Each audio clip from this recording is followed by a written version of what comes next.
हरि ओम तत्सत।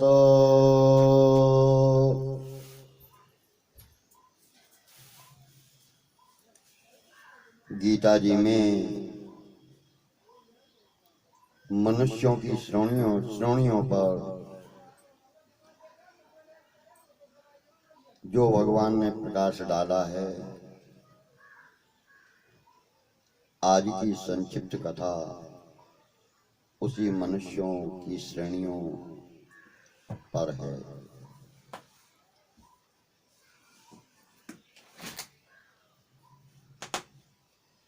स्थिति भावनानुसारेण विभिन्नाः सन्तु मानवाः, तेषु भवन्ति ते धन्याः प्राप्तिं कुर्वन्ति ये नरः।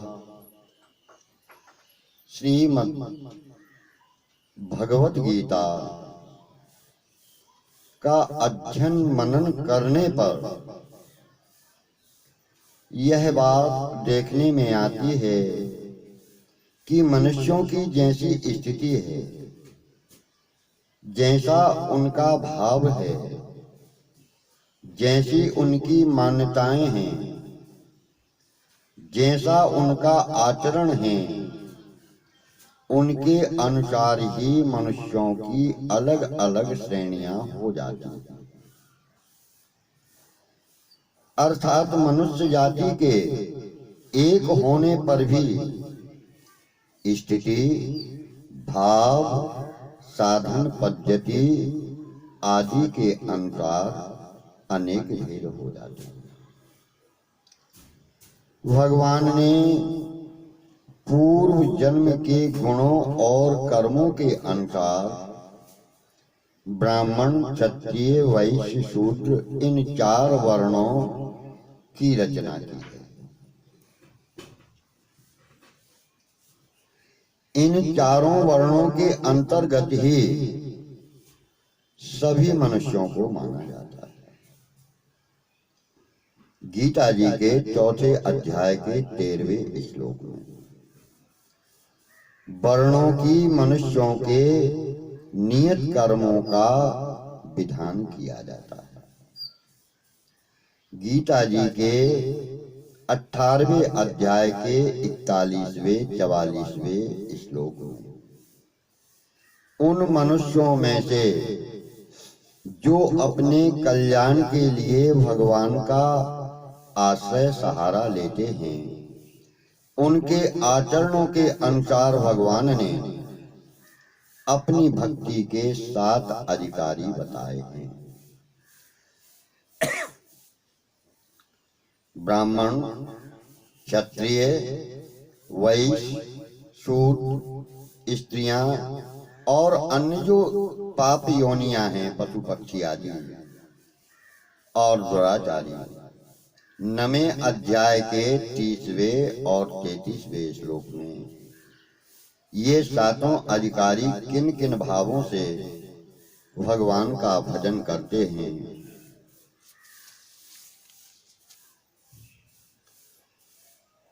यह जीव जीते जी भगवान को प्राप्त कर सकते हैं और जीते जी होश न आए तो अंत समय में भी भगवान को याद करके भगवान को प्राप्त कर सकते हैं। गीता जी के 8वें अध्याय के 5वें श्लोक में बताया। इस मनुष्य लोक में जीवों को जहां कहीं जिस किसी योनि में जन्म लेना पड़ता है या होता है, वह प्रायः ऋणानुबंध यानी लेन देन के संबंध से ही होता है। तात्पर्य यह है कि किसी से लेने के लिए और किसी को कुछ देने के लिए आपस के संबंध को लेकर ही संपूर्ण जीवों का जन्म होता है। किसी को मान लो किसी से कुछ लेना है तो वह पुत्र बन के आ जाता है,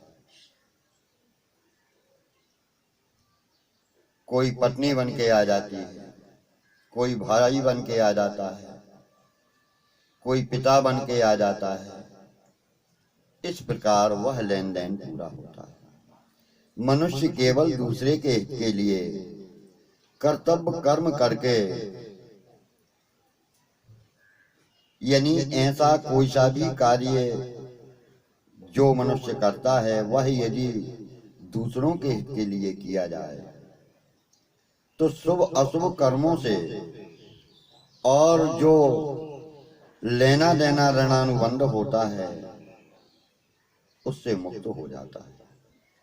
यदि दूसरी की भलाई के निमित्त काम किया जाए उसमें स्वयं का स्वार्थ न हो। गीता जी के चौथे अध्याय के 23वें श्लोक, सत्य असत्य के ज्ञान के द्वारा अपने स्वरूप में स्थित होकर के संपूर्ण पापों से अर्थात ऋणानुबंधों से मुक्त हो सकता है। क्या सत्य है, क्या असत्य है, इसे अपने ज्ञान के द्वारा समझ करके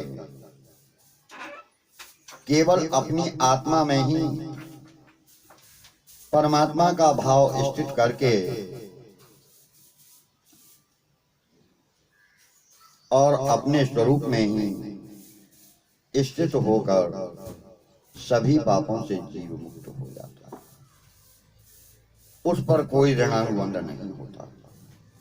गीता जी के चौथे अध्याय के 36वें श्लोक में भगवान की शरण होकर सभी पापों से, सभी ऋणानुबंधों से जीव मुक्त हो सकता है यदि वह भगवान की शरण ग्रहण कर ले और कोई सा भी कार्य स्वयं के लिए न करे।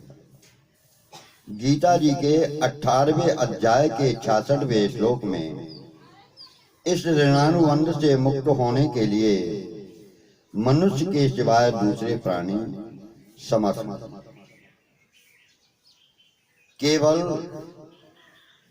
इन सारे कार्यों को, ज्ञान अज्ञान को, सत्य असत्य को, कर्तव्य अकर्तव्य को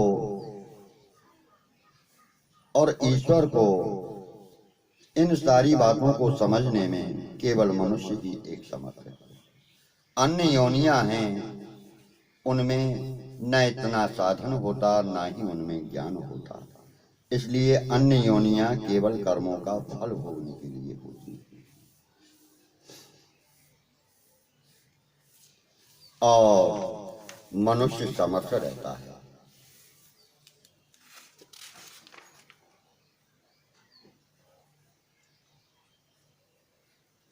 तो ये सातों अधिकारी किन किन भावों से भगवान का भजन करते हैं, उन भावों के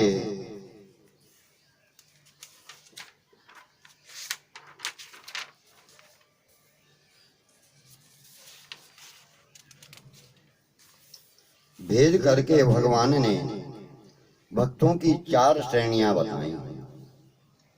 अर्थार्थी यानी स्वयं के लिए आर्थ, दुखी होकर, जिज्ञासु यानी इच्छा रखने वाला, और ज्ञानी, प्रेमी। गीता जी के 7वें अध्याय के 16वें श्लोक में धन संपत्ति पद अधिकार जमीन जायदाद आदि सांसारिक वैभव के लिए जो भगवान का भजन करते हैं वह अर्थार्थी भक्त हैं। अर्थ के लिए, स्वार्थ के लिए करते हैं। सांसारिक दुख दूर करने के लिए जो भगवान को आत्मभाव से पुकारते हैं कि इस संसार में पुनः जो है जन्म न लेना पड़े, वह आर्त भक्त कहलाते हैं। और भगवान से ही अपने स्वरूप को, परमात्मा तत्व को जानने के लिए जो भगवान का भजन करते हैं वह जिज्ञासु भक्त होते हैं, जो केवल भगवान में प्रेम करना चाहते हैं, भगवान को सुख देना चाहते हैं, भगवान की सेवा करना चाहते हैं। वे ज्ञानी और प्रेमी भक्त होते हैं। इन चारों प्रकार के भक्तों को भगवान ने उदार कहा है, क्योंकि ये जो कुछ भी करते हैं वह भगवान के लिए ही करते हैं, संसार से संबंध नहीं रखते। यानी संसार में रहते हुए भी केवल भगवान के लिए ही करते हैं। ज्ञानी अर्थात प्रेमी भक्त को तो भगवान ने अपनी आत्मा स्वरूप ही बताया है कि जो प्रेमी भक्त है वह भगवान की आत्मा है, क्योंकि उनकी भगवान से कोई मांग नहीं होती, केवल भगवान के चरणों में प्रेम बना रहे, इसीलिए भगवान की सेवा करते हैं। 7वें अध्याय का 18वां श्लोक ऐसे प्रेमी भक्त को भगवान ने दुर्लभ बताया है। ऐसे भक्त बहुत दुर्लभ होते हैं, मुश्किल से होते हैं। सा महात्मा सुदुर्लभ।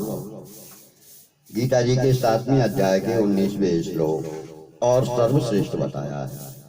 सा में युक्त तमोत मतः। गीता जी के 6वें अध्याय के 47वें श्लोक में ऐसा सिद्ध भक्त राग द्वेष हर्ष शोक आदि विकारों से रहित, अहंता ममता से रहित, शत्रु मित्र मान अपमान सुख दुख आदि में समान रहने वाला होता है। गीता जी के 12वें अध्याय के 13वें और 19वें श्लोक में ज्ञान योगी साधक सत्य असत्य के ज्ञान विवेक के द्वारा अपने स्वरूप का बोध चाहता है कि उसका स्वरूप क्या है, आत्मा क्या है। दूसरे अध्याय का 11वां 30वां श्लोक और 13वें अध्याय का 19वां और 34वां श्लोक इसी में अपना पुरुषार्थ मानता है। सिद्ध ज्ञान योगी सत्व रज और तम इन तीनों गुणों की वृत्तियों के आने पर भी राग द्वेष नहीं रखते, गुण ही गुणों में बरतते रहते हैं, अर्थात संपूर्ण क्रियाएं गुणों में ही हो रही हैं, ऐसा समझकर अपने रूप में स्थित रहते हैं।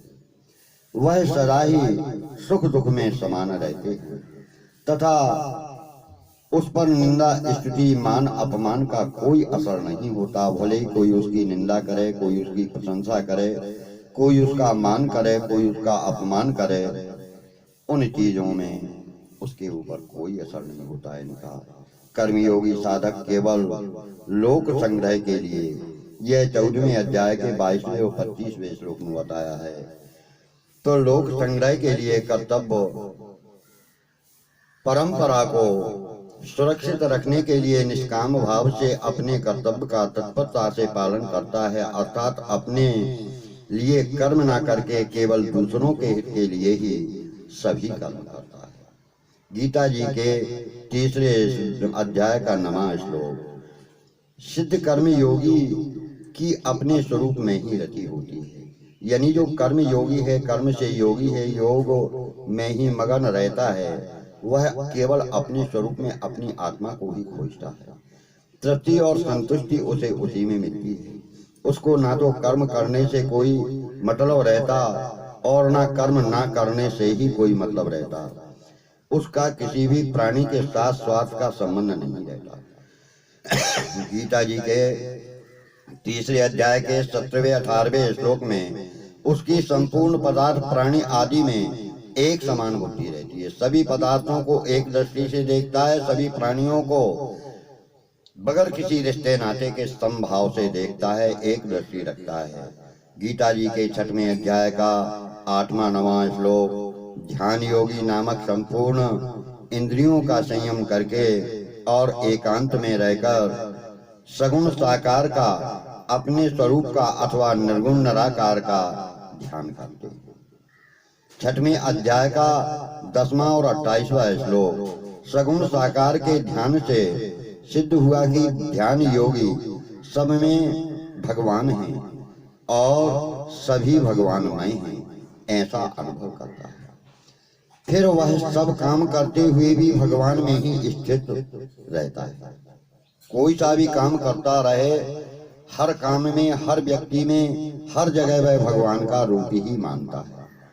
गीता जी के 6वें अध्याय का 30वां 31वां श्लोक अपने स्वरूप में ध्यान से सिद्ध हुआ ध्यान योगी अपने आप को संपूर्ण प्राणियों में और संपूर्ण प्राणियों को अपने आप में देखता है।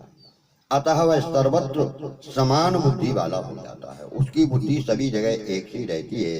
उसके अंदर अपना पराया मेरा तेरा कुछ नहीं रहता। गीता जी के 6वें अध्याय का 29वां श्लोक, निर्गुण निराकार के ध्यान से सिद्ध हुआ ध्यान योगी अपने शरीर की उपमा से संपूर्ण प्राणियों में तथा उनके सुख दुख में अपने को समान देखता है। गीता जी के 6वें अध्याय का 32वां श्लोक तात्पर्य यह है कि जिस साधारण मनुष्य की अपने शरीर की पीड़ा को दूर करके उसको सुख पहुंचाने की स्वाभाविक चेष्टा होती है, ऐसे ही उस ज्ञानी महापुरुष की दूसरे के दुख दूर करके उसको सुख पहुंचाने की स्वाभाविक इच्छा रहती है। ज्ञान योगी, कर्म योगी, ध्यान योगी आदि साधकों की अंत समय में किसी कारण से अपने साधन में स्थिति नहीं रही, यानी अपने साधन से हट जाए मृत्यु के समय, तो वे अपने साधनों से विचलित हो जाएं तो भी वे भ्रष्ट योग भ्रष्ट हो जाते हैं। ऐसे योग भ्रष्ट दो प्रकार के होते हैं, सांसारिक वासना रहित। एक ही तो संसार में हैं, लेकिन संसार की किसी भी वस्तु में उनकी वासना नहीं है, किसी चीज में उनकी इच्छा नहीं है। और सांसारिक वासना रहित साधन करते हुए जिसकी संसार वासनाएं नहीं रही हैं, यानी संसार में जो वासनाएं हैं, इच्छाएं हैं, वह उसकी नष्ट हो गई हैं, वह साधक अंत समय में किसी विशेष कारण से अपने साधन से विचलित हो जाता है, तो वह स्वर्ग आदि ऊंचे लोकों में जाकर सीधे ज्ञानवान योगियों के कुल में जन्म लेता है। अपने सत्कर्मों का स्वर्ग आदि लोकों में सुख भोग कर जब मृत्यु लोक में जन्म लेता है, तो योगी परिवारों में ही उसे जन्म मिलता है, ताकि वह पुनः अपना मार्ग पकड़ ले और वहां पुनः साधन में तत्परता से लगकर सिद्धि को प्राप्त कर लेता है। गीता जी के 6वें अध्याय का 42वां 43वां श्लोक, परंतु साधन करते हुए भी जिसकी सांसारिक भोगों की वासनाएं सर्वथा नहीं मिटी है, यानी भोग विलास की जिसकी इच्छा बनी रहती है, वह साधक अंत में किसी वासना आदि के कारण से अपने साधन से विचलित हो जाए, तो वह स्वर्ग आदि उनके लोकों में जाता है। वहां बहुत वर्षों तक रहकर वह शुद्ध श्रीमानों के घर में जन्म लेता है। वहां भोगों की बहुलता के कारण भोगों के परवश होने पर भी वह मनुष्य जन्म में किया हुआ साधन उसको पारमार्थिक मार्ग में खींच लेता है। यानी श्रीमंत परिवारों में सारी सुख सुविधाएं भोग विलास के साधन होते हुए भी वह उनमें फंस जाता है, लेकिन उसके जो पूर्वकृत कर्म हैं, जो उसने पहले साधनाएं की हैं, वह साधनाएं उसे अपने मार्ग पर पुनः ले जाती हैं और वह लगन पूर्वक साधना करके परम गति को प्राप्त होता है। 6वें अध्याय का 41वां श्लोक, 44वां श्लोक, 45वां श्लोक, जिनका भगवान पर पारमार्थिक साधनों पर श्रद्धा विश्वास नहीं है, न भगवान पर विश्वास करते, न पारमार्थिक मार्ग पर विश्वास करते, न किसी साधना पर विश्वास करते, प्रत्युत शास्त्रोक्त वेदोक्त सकाम अनुष्ठानों पर श्रद्धा विश्वास रखते, जो शास्त्रों ने बताया है, वेदों ने बताया है, जो किसी विशेष इच्छा को लेकर अनुष्ठान किए जाते हैं, स्वार्थ में काम किया जाता है, वे देवताओं की उपासना करते हैं और मरने के बाद अपने अपने शुभ कर्मों के अनुसार स्वर्ग आदि लोकों में जाकर वहां अपना सुख भोगते हैं और पुण्य समाप्त हो जाने पर वे पुनः मृत्यु लोक में आकर जन्म लेते हैं। गीता जी के 8वें अध्याय का 25वां श्लोक, 9वें अध्याय का 20वां और 21वां श्लोक, जो केवल संसार का काम धंधा करने और पशुओं की तरह खाने पीने सोने आदि में ही लगे रहते हैं, ऐसे सामान्य मनुष्यों को भगवान ने जंतु कहा है। गीता जी का 5वें अध्याय का 15वां श्लोक, जिनकी न भगवान पर श्रद्धा है, न शास्त्रों पर श्रद्धा है, न धर्म में श्रद्धा है, न सकाम अनुष्ठानों पर श्रद्धा है और न परलोक की ही में ही वह विश्वास रखते हैं। ऐसे मनुष्य केवल शरीर पोषण में ही लगे रहते हैं, जैसे कि पशु केवल अपने शरीर की भूख प्यास का ध्यान रखते हैं, वासना का ध्यान रखते हैं, वह जीव उनकी तरह होते हैं। वे झूठ कपट चोरी डकैती अन्याय अत्याचार आदि करके अपने शरीर का और प्राणों का पोषण करते हैं, जिसके फलस्वरूप वे 84 लाख योनियों एवं नरकों में जाते हैं। गीता जी का 16वें अध्याय का 7वां 20वां श्लोक। स्वभाव के भेद से ऐसे मनुष्यों की 3 श्रेणियां होती हैं, आसुरी, राक्षसी और मोहनी। गीता जी के 9वें अध्याय के 12वें श्लोक में, जो केवल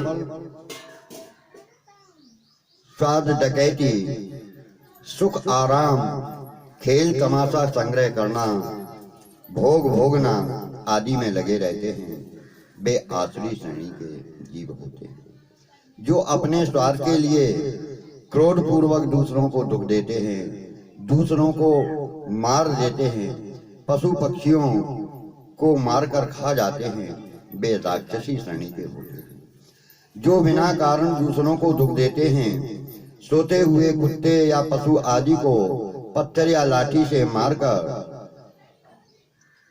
राजी यानी प्रसन्न होते हैं, नदी आदि में पत्थर फेंककर प्रसन्नता का अनुभव करते हैं, पशुओं की तरह चिल्लाने लगते हैं, वह मोहिनी श्रेणी में आते हैं।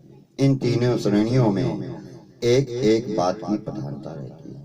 जैसे आसुरी श्रेणियों में स्वार्थ की प्रधानता रहती है, पर साथ में क्रोध और मूढ़ता भी होती है। राक्षसी श्रेणी में क्रोध की प्रधानता रहती है, पर साथ में स्वार्थ और मूढ़ता भी रहती है। मोहिनी श्रेणी में मूढ़ता की प्रधानता रहती है, पर साथ में स्वार्थ और क्रोध भी रहता है। इस प्रकार तीनों श्रेणियों में तीनों बातें रहते हुए एक एक बात की प्रधानता होती है। यानी गुण तो सब होते हैं, लेकिन किसी में कोई सा गुण अधिक होता है, किसी में कोई सा गुण अधिक होता है।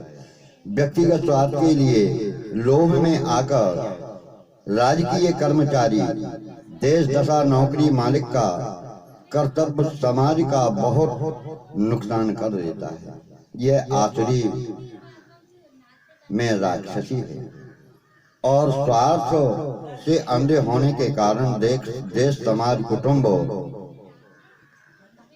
आदि का कितना अहित हो रहा है, इस तरह मनुष्य का ख्याल नहीं करता। यह आसुरी में मोहिनी है। भोग भोगना और रुपए आदि का संग्रह करना, यह राक्षसी में आसुरी वृत्ति है। और भोगों में संग्रह में ऐश आराम में मनुष्य कितना तन्मय हो जाता है कि हमारे देश की क्या दशा होगी, मरने के बाद हमारी क्या दशा होगी, इस तरफ उसका ख्याल जाता ही नहीं है। यह राक्षसी में मोह है। ऐश आराम भोग संग्रह करने की इच्छा रखना, यह मोहिनी में आसुरी वृत्ति है। और क्रूरता पूर्वक दूसरों का नुकसान कर देना, यह मोहिनी में राक्षसी वृत्ति है।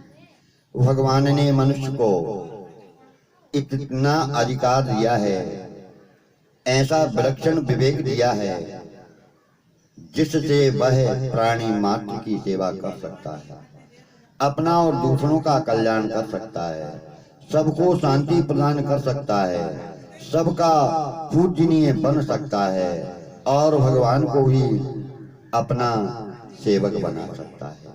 परंतु कामना के वशीभूत होकर वह जन्म मरण के चक्कर में चला जाता है। झूठ कपट बेईमानी धोखेबाजी अन्याय आदि करके वह पशु पक्षी आदि नीच योनियों में और नरकों में जाता है।